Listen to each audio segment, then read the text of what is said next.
प्रधानमंत्री नरेंद्र मोदी ने संसद भवन की छत पर लगाए गए 20 फीट ऊंचे अशोक स्तंभ का अनावरण किया।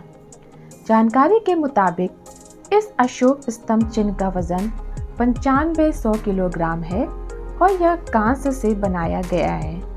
इसे बनाने में 100 से अधिक कामगारों की मेहनत और 9 महीने से अधिक का समय लगा। आपको बता दें कि इसे महाराष्ट्र के औरंगाबाद के सुनील देवड़े और जयपुर के लक्ष्मण ने डिजाइन किया है।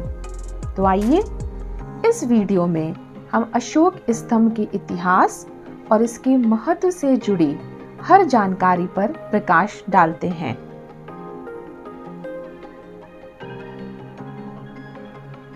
क्या है इस स्तंभ का इतिहास? भारत को आज़ादी 15 अगस्त सन 1947 को मिल गई थी, जबकि 26 जनवरी 1950 को भारत का संविधान अपनाया गया था। इसी खास दिन को भारत सरकार ने संवैधानिक रूप से राष्ट्रीय चिन्ह के रूप में अशोक स्तंभ को भी अपना लिया था। आइए जानते हैं अशोक स्तंभ के इतिहास को। अशोक स्तंभ के इतिहास को जानने के लिए आपको सैकड़ों वर्ष पीछे जाना पड़ेगा। 273 ईसा पूर्व भारत में मौर्य वंश के तीसरे राजा सम्राट अशोक का शासन था। सम्राट अशोक इस दौर के काफी क्रूर शासक माने जाते थे, लेकिन कलिंग युद्ध के नरसंहार को देखकर सम्राट अशोक को बहुत धक्का लगा और उनकी पूरी जिंदगी बदल गई। उन्होंने राजपाट त्याग कर बौद्ध धर्म अपना लिया। यहीं से अशोक स्तंभ का जन्म होता है। सम्राट अशोक बौद्ध धर्म अपनाने के बाद उसके प्रचार में जुट गए। इसके प्रचार के तहत ही उन्होंने देश भर में इसके प्रतीकों के रूप में चारों दिशाओं में गर्जना करते 4 शेरों की आकृति वाले स्तंभ का निर्माण कराया।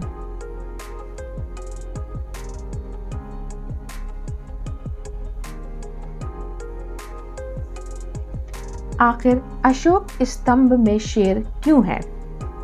भगवान बुद्ध को सिंह का पर्याय माना जाता है। बुद्ध के 100 नामों में शाक्य सिंह, नर सिंह नाम भी है। इसके अलावा सारनाथ में भगवान बुद्ध ने जो धर्म उपदेश दिया था उसे सिंह गर्जना के नाम से भी जाना जाता है। इसी कारण बौद्ध धर्म के प्रचार के लिए शेरों की आकृति का महत्व है। अशोक स्तंभ में यूं तो 4 शेर हैं, लेकिन लोगों को नजर 3 ही आते हैं। इसकी वजह इसका गोल आकार होना है। अशोक स्तंभ के नीचे एक साड़ और एक घोड़े की आकृति दिखाई देती है। इन दोनों के बीच में जो एक चक्र नजर आता है वही राष्ट्रीय ध्वज का राष्ट्रीय चिन्ह है। अशोक स्तंभ का इस्तेमाल। अशोक स्तंभ के इस्तेमाल की अनुमति सिर्फ संवैधानिक पदों पर बैठे हुए व्यक्ति ही कर सकते हैं। इसमें भारत के राष्ट्रपति, उपराष्ट्रपति, प्रधानमंत्री, केंद्रीय मंत्री, राज्यपाल, उपराज्यपाल, न्यायपालिका और सरकारी संस्थाओं के उच्च अधिकारी ही शामिल हैं। लेकिन रिटायर होने के बाद कोई भी पूर्व अधिकारी, मंत्री, सांसद या विधायक बिना अधिकार के इसका चिन्ह का इस्तेमाल नहीं कर सकते। ऐसे करने पे उन्हें 2 वर्ष की कैद और 500 रुपए तक का जुर्माना देना पड़ सकता है। आशा है कि आपको वीडियो पसंद आई होगी। Thanks for watching. Don't forget to like and subscribe the video.